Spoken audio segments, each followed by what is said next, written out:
Platform of एमर्स online classes. तो आज की क्लास में हमें डिस्कस करना है एक नया चैप्टर जिसका नाम क्या है, दो चर वाले रैखिक समीकरण के बारे में हमको क्या करना है, यहाँ पे पढ़ना है। यानी class 9 Bihar board mathematics book के अकॉर्डिंग हमको आज के क्लास में डिस्कस करना है क्या, दो चर वाले रैखिक समीकरण, जो कि चैप्टर 4 है। यानी Bihar board mathematics book NCERT के अकॉर्डिंग हम लोग यहाँ पे करने वाले हैं दो चर वाले रैखिक समीकरण, linear pair of two variable, linear equation in two variables. ठीक है, तो सबसे पहले जो है हम क्या करेंगे, अपना जो टॉपिक है उसको लिखेंगे। यानी आपका पार्ट क्या है, पार्ट 4, जिसका नाम क्या है, दो चर वाले रैखिक समीकरण, दो चर वाले रैखिक समीकरण है। ठीक है, तो आपका जो बुक है वो क्या है, आपका एनसीईआरटी बुक है। ठीक है, यस एनसीईआरटी। ठीक है, जो कि 4 चैप्टर को हमको देखना है कि नहीं।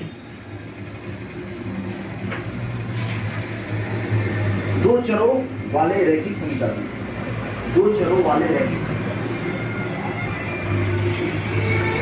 दो चरों वाले रैखिक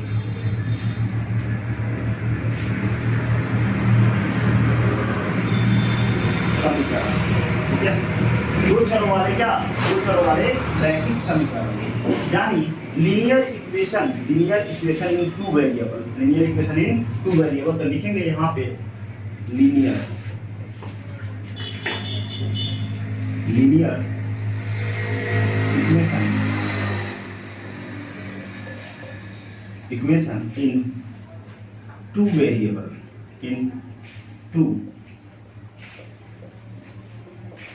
वेरिएबल्स। ठीक है, linear equation in two variables. ठीक है, तो सबसे पहले बात आता है यहाँ पे कि यहाँ पे बात कर रहा है दो चर। ठीक है, चर का मतलब क्या होता है आप जानते हैं, वैसी राशि जिसका न्यूमेरिकल वैल्यू यानी जिसका मान जो होता है वो निश्चित नहीं होता है, उसे हम क्या कहते हैं, उसे हम कहते हैं क्या, चर राशि कहते हैं। ठीक है, और चर राशि जो होता है वो आपका x हो सकता है, y होगा, z होगा, p q r s t, ये सारे होते हैं। क्योंकि इन सारे जो राशि दिए हुए हैं, इन सारे जो चर दिए हुए हैं, इनका वैल्यू क्या होता है, फिक्स नहीं होता है। यानी कंप्लीटली हम इसको नहीं बता सकते हैं कि इसके exact value, exact numerical value क्या होता है। ठीक है, तो ये x y z सब क्या होते हैं, चर होते हैं। ठीक है, और रैखिक समीकरण यानी रैखिक बहुपद आप दो चैप्टर में पढ़ चुके हैं, वैसा बहुपद जिसमें शामिल चर का अधिकतम घात कितना हो, एक हो, तो उसे हम क्या कहते हैं, रैखिक बहुपद कहते हैं। और समीकरण तो मान जानते ही हैं, किसी भी चर को हम बराबर में 0 कर देते हैं तो उसे क्या कहते हैं, समीकरण कहते हैं। ठीक है, इतना बात समझ में आया। तो हमको पढ़ना है दो चर वाले रैखिक समीकरण, यानी यहाँ पे हम कह सकते हैं वैसा समीकरण, क्या कहेंगे, वैसा समीकरण जिसमें कितने चर हो, वैसा समीकरण जिसमें दो चर हो, क्या हो, वैसा समीकरण जिसमें चरों की संख्या कितनी हो, 2 हो, और दोनों चरों का जो घात है, दोनों चरों का जो अधिकतम घात है वो क्या होना चाहिए, 1 होना चाहिए। ठीक है, तो उस समीकरण को हम क्या कहेंगे, दो चर वाले रैखिक समीकरण कहेंगे। ठीक है, समझ में आया। तो सबसे पहले जो है, पहले हम लिखेंगे कि दो चर वाले रैखिक समीकरण का परिभाषा क्या होता है। दो चर वाले रैखिक समीकरण ये होता है, तो लिखेंगे यहाँ पे वैसा समीकरण, वैसा समीकरण जिसमें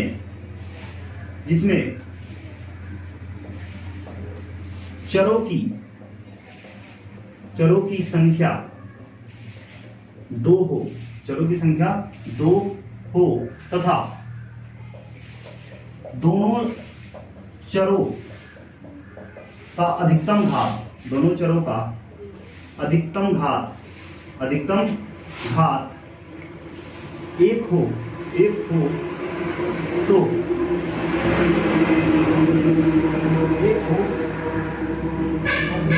तो उसे दो चर वाले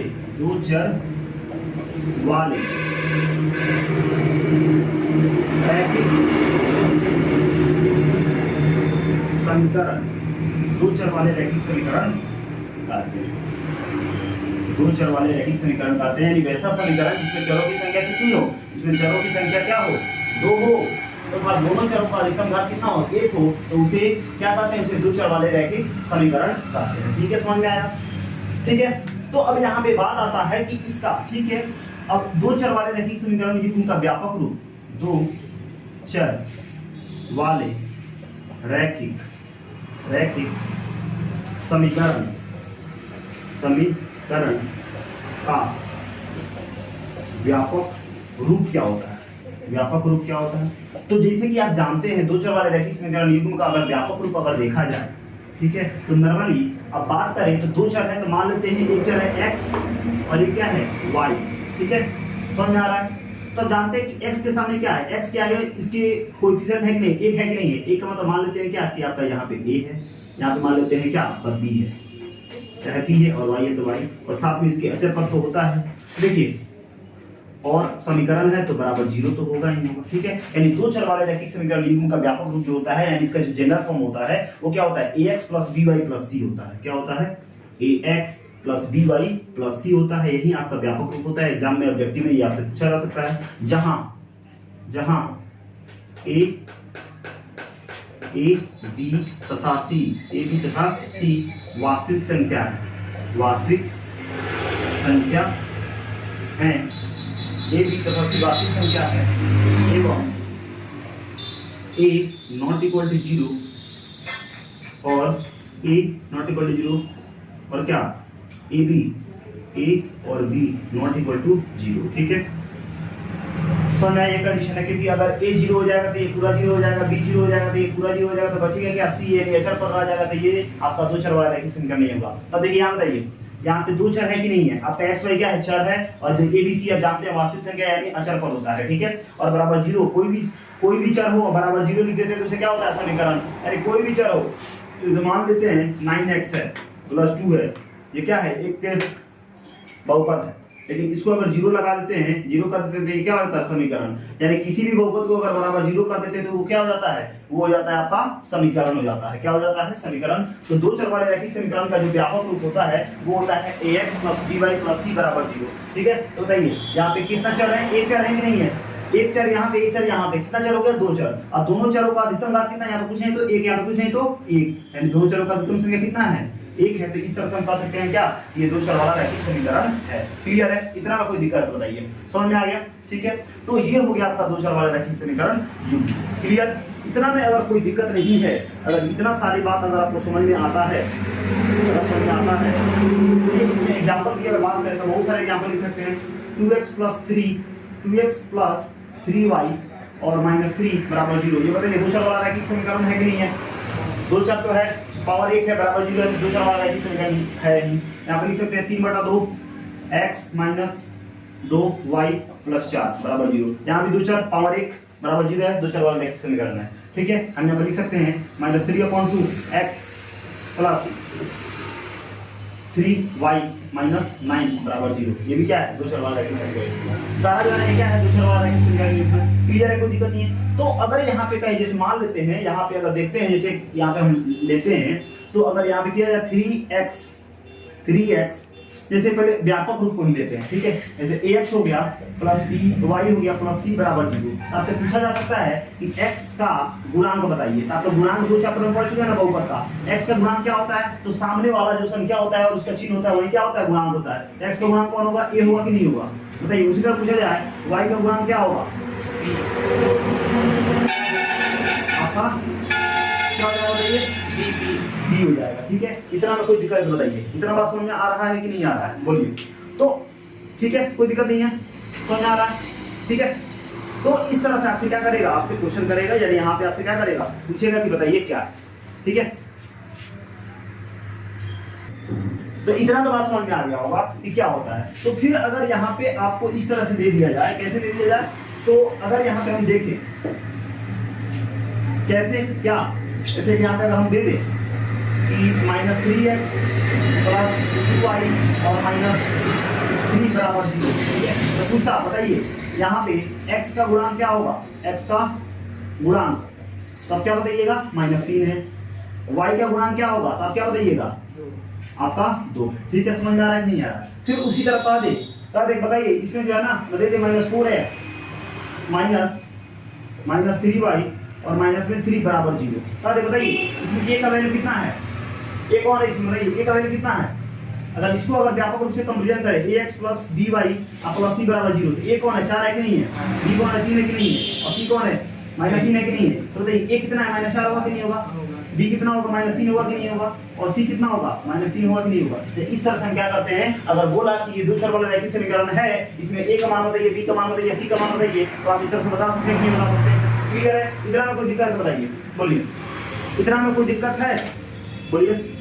अगर इसमें कोई दिक्कत नहीं है तो आगे हम यहाँ पे क्या करेंगे, काम करेंगे, ठीक है। तो अगर इतना बात समझ में आ गया तो यहाँ से हम 4.1 एक्सरसाइज को क्या कर सकते हैं, ठीक है। तो चलिए अब देखते हैं 4.1 एक्सरसाइज को। तो ठीक है, तो इतना कॉन्सेप्ट 4.1 को करने के लिए इतना कॉन्सेप्ट काफी है। यानी अब यहाँ पे हम लोग देखेंगे क्या, आपका एक्सरसाइज क्या 4.1 क्या है, प्रश्नावली 4.1 को देखना है। इसमें कहा रहा है कि एक नोटबुक की कीमत एक कलम की कीमत से दोगुनी है। इस कथन को निरूपित करने के लिए दो चर वाला रैखिक समीकरण देना है। क्या करना है, दो चर वाला रैखिक समीकरण देना है। तो हमको तो पता ही नहीं है कि नोटबुक की कीमत कितना है, तो क्या करेंगे, पहले मान लेंगे, ठीक है। क्या करेंगे, मानेंगे। यानी पहला नंबर क्वेश्चन में ये कह रहा है कि एक नोटबुक की कीमत जो है कितना है, एक कलम की कीमत से कितना है, 2 गुना है। क्या है, 2 गुना है। तो पहले हम मान लेंगे कि नोटबुक का कीमत कितना है, हमको तो ना नोटबुक की कीमत बाकी मतलब पता है और ना ही कलम का कीमत पता है, ठीक है। तो पहले क्या करेंगे, मान लेंगे। माना कि नोटबुक की कीमत क्या है, x है, और कलम की कीमत क्या है, y है, ठीक है। फिर आप लिखेंगे माना कि नोटबुक की कीमत कितना रुपया है, x रुपया हमने मान लिया, और यहाँ पे क्या बोला हुआ है, कलम की कीमत क्या मान ले हम, रुपया y मान ले। क्या मान ले, y मान ले, कोई दिक्कत नहीं है, ठीक है। चलिए, नोटबुक की कीमत कितना है आपका, x मान लिए, और कलम की कीमत क्या मान लिए, y मान लिए, ठीक है। अब प्रश्नानुसार क्या कह रहा है, यहाँ पे लिखेंगे प्रश्नानुसार बोला है कि एक नोटबुक की कीमत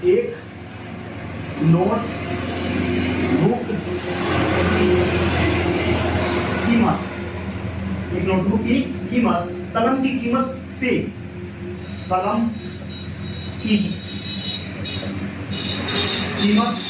से 2 गुनी है। क्या है, 2 गुनी है। तो अब चलिए क्या करना है, इसमें करना क्या बताइए। नोटबुक है कि एक नोटबुक की कीमत, तो नोटबुक की कीमत कौन क्या माने हैं, x माने है कि नहीं माने, बताइए। x माने है ना, क्लियर है, इसमें कोई दिक्कत नहीं है। तो x लिखेंगे बराबर कलम की कीमत से कितना होगा, 2 गुनी। तो कलम की कीमत क्या है, y है कि नहीं है, और 2 गुनी का मतलब क्या है, इसमें 2 से गुना कर दीजिए। यानी नोटबुक की कीमत कितना, x बराबर लिखिए, और कलम की कीमत कितना है, तो नोटबुक की कीमत कलम की कीमत से कितना, 2 गुनी है। तो कलम की कीमत अभी क्या है, y है ना, और उससे क्या कितना गुना है, 2 गुना है, तो 2y लिख देंगे। यानी x बराबर क्या हो जाएगा, 2y होगा कि नहीं होगा, बताइए। अब ये क्या चीज में है, प्लस में है कि नहीं है, इधर आएगा तो अब यहाँ पे क्या है, ये 2y किस में है, तो यहाँ पे प्लस में है, इधर जाएगा तो क्या होगा माइनस, यानी x इसे ठीक है, प्लस में इधर है तो -2y, और इधर कुछ नहीं बचा तो क्या बचा, 0 बच गया। और यही क्या है, 2 चर वाला रैखिक समीकरण है कि नहीं है, क्योंकि इसमें 2 चर है, पावर 1 है, तो 2 चर वाला रैखिक समीकरण हो गया। यहाँ से हमारा क्वेश्चन खत्म हो गया। अब यहाँ पे दूसरा नंबर क्वेश्चन में कह रहा है कि निम्नलिखित रैखिक समीकरणों को क्या बोला हुआ है, ax plus by plus c बराबर 0 के रूप में व्यक्त कीजिए, और प्रत्येक स्थिति में a, b और c के मान को क्या करना है, ज्ञात करना है, ठीक है। तो दूसरा नंबर क्वेश्चन यहीं पे देख लेते हैं, बहुत ही आसान है, ठीक है। तो पहला क्वेश्चन क्या हुआ है, क्या 2x प्लस 3y और बराबर कितना है, 9.35 ऊपर क्या है, 12 है, ठीक है। तो बताइए ये 2 चर वाला रैखिक समीकरण युग्म में है, नहीं है, 2 चर वाला रैखिक समीकरण युग्म में ये नहीं है। तो इसको क्या करेंगे, पहले वो कन्वर्ट करेंगे। तो बताइए यहाँ पे 2x तो ऐसे ही ठीक है, प्लस 3y तो ऐसे ही ठीक है, और ये क्या है, प्लस में इधर आएगा तो माइनस में 9.35 बराबर कितना, 0।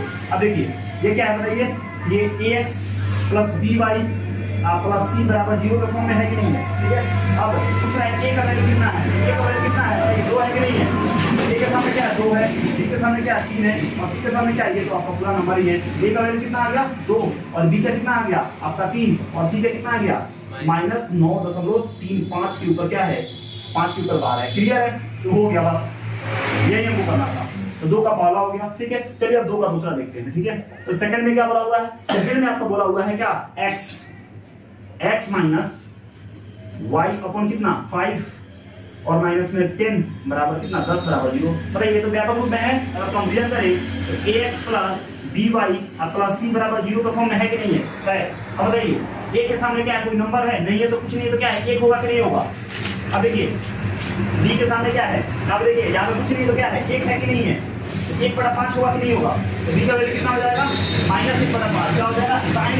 साइन नहीं छोड़ेंगे, ध्यान रखिएगा, -1/5 और c कितना है? -10 और ये आपका आंसर आ गया।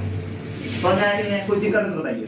ठीक है, क्लियर है कि नहीं है? अब तीसरा जो है आपको क्या बोला हुआ है, तो तीसरा थर्ड नंबर देखिए, थर्ड नंबर जो है वो क्या बोला हुआ है, -2x और क्या प्लस में 3y और बराबर क्या 6। ठीक है, तो हमेशा इधर जो है ना व्यापक रूप का मतलब क्या होता है कि बराबर 0 होना चाहिए, राइट साइड में 0 होना चाहिए। तो -2x और प्लस 3y और -6 बराबर 0 हो जाएगा। कंपेयर कर लीजिए ax plus by plus c बराबर 0। अब a कितना है, a है -2, b कितना है तो b है आपका 3 और c कितना है तो c है आपका -6। हो गया आंसर आ गया। 4 नंबर क्या हो जाएगा, तो 4 नंबर आपका दिया हुआ है कितना, आपका x बराबर 3y। ठीक है, तो क्या करेंगे, व्यापक रूप में x प्लस में इधर आएगा तो माइनस में 3y बराबर कितना 0। तो बताइए यहाँ पे a कितना है, तो a कुछ नहीं है तो क्या है, यहाँ पे 1 है कि नहीं है, तो 1। b कितना है तो b है आपका -3। अब बताइए c तो दिख ही नहीं रहा, c नहीं दिख रहा है, इसका मतलब क्या है, c यहाँ पे क्या है 0 है, क्या है 0, यानी c कितना हो जाएगा 0। यानी अगर कोई भी नंबर नहीं दिखे, यानी मान लो कि कभी x नहीं दिखे तो x ऐसा नहीं है कि वहां पे x का वैल्यू नहीं है क्या है 0 है। ठीक है, समझ में आ रहा है कि नहीं आ रहा? तो इस तरह से आपका फोर्थ नंबर क्वेश्चन जो है खत्म हो गया। अब फर्स्ट वाले नंबर को मिटाते हैं और बाकी जो है ना हम नंबर यहाँ पे देखते हैं, बाकी जो आपका बचा हुआ जो क्वेश्चन है उसको हम देखते हैं। ठीक है, तो फोर्थ तक हो गया आपका फिफ्थ नंबर। ठीक है, फिफ्थ नंबर क्या बोल रहा है, 2x इक्वल टू कितना है -5y है, 2x बराबर कितना -5y, तो 2x से ठीक है। बताइए -5y किसमें है, प्लस माइनस में है कि नहीं है? इधर आएगा तो प्लस में 5y बराबर कितना 0। कंपेयर कर लीजिए, तुलना कर लीजिए, ax plus by plus c बराबर 0। a कितना है बताइए 2 है कि नहीं है, b कितना है 5 है कि नहीं है, c दिखाई दे रहा है नहीं, तो c क्या है, c क्या है, c दिखाई दे रहा है तो 0। बहुत बढ़िया। ये आपका 6 नंबर देखिए, 6 नंबर में क्या बोल रहा है, 3x प्लस में 2 बराबर कितना 0। तो आपका व्यापक रूप में है तो कंपेयर कर लीजिए, ax plus by plus c बराबर 0। a कितना है तो a है आपका 3, b कितना है तो 2 और c दिखाई नहीं दे रहा था कितना 0। इस तरह से आपका क्या हो गया, छठा हो गया। अब आपका सातवां देखिए। ठीक है, तो बहुत ही आसान है, बहुत ही आसान है ना, इसमें है कुछ नहीं। ठीक है, तो 6 नंबर 3x प्लस 2 है ना, यानी 3x प्लस 2 है, इसका मतलब है कि यहाँ पे b दिख रहा है, मतलब y दिख रहा है, यहाँ पे गड़बड़ हो गया। क्या गड़बड़ हो गया, तो यहाँ देखिए ये 3x है, y दिख रहा है नहीं, इसका मतलब क्या है, b कितना है, b आपका 0 और c कितना, अचर पद कितना है आपका 2। इस तरह से होगा, समझ आया? तो ध्यान से काम कीजिएगा तो गड़बड़ हो जाएगा। ठीक है, तो इस तरह से a कितना 3, b कितना 0 और c कितना आपका आ गया कितना, b 0 हो गया, c कितना आपका 2 आ गया। क्लियर है, कोई दिक्कत नहीं है। ठीक है, अब आपका 7 नंबर दिया हुआ y -2 बराबर 0। तो अगर व्यापक रूप से तुलना करें ax plus by plus c बराबर 0, बताइए x कहीं दिख रहा है तो a का वैल्यू कितना होगा 0, y दिख रहा है कहां, y दिख रहा है, हाँ ठीक है, तो b कितना हो जाएगा 1 और c कितना है -2। हो गया 8 नंबर क्या है, y इक्वल टू 2x, तो 5 इसे ठीक है, क्या है प्लस में इधर आएगा तो माइनस में 2x बराबर कितना 0। पहले x ना होगा -2x और प्लस में 5 बराबर कितना 0। तो कंप्लीट कर लीजिए, ax plus by plus c बराबर 0। a दिख रहा है, x दिख रहा है ना, हाँ दिख रहा है, तो a कितना होगा -2। b दिख रहा है, b कहाँ है, b नहीं है, तो b कितना हो जाएगा 0। c तो है, अचर पद तो है, तो c कितना हो जाएगा आपका 5। और इस तरह से क्या हो गया आपका 4.1 काफी आसानी से खत्म हो गया यहाँ पे। ठीक है, तो ठीक है, तो इस तरह से आपका 4 चैप्टर में जितने भी कॉन्सेप्ट थे आपको 4.1 को करने के लिए, इससे हमारा 4.1 खत्म हो गया। और फिर अगले क्लास में हम जानेंगे क्या आपका 4.2 कैसे करना है, उसके लिए कॉन्सेप्ट जानेंगे, कॉन्सेप्ट जान लेंगे, उसके बाद क्या करेंगे हम आपका 4.2 एक्सरसाइज देंगे। ठीक है, फिर मिलते हैं अगले क्लास में अगले वीडियो के साथ। Thank you.